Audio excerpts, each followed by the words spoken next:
Ga hanyar da zaka gano ko ana bibiyan ka ko wani yana sauraron kiran ka ko kuma yana karanta message ɗinka ba tare da kai ka sani ba.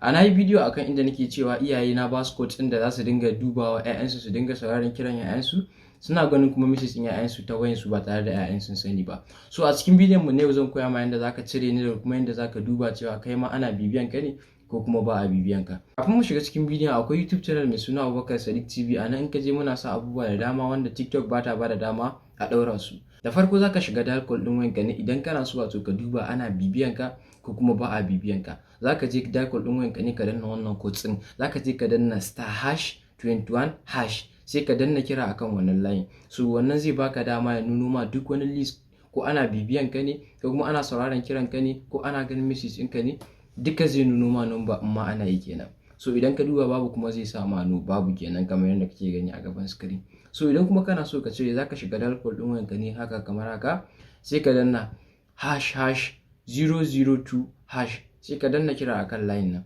Daga zaran ka danna idan ma akwai wanda yake bibiyan ka ko yake sauraron kiran ka, daga lokacin ba zai ƙara ba, ka sauke shi akan layin ka kenan. Kar ku manta Abubakar Sadiq TV a YouTube.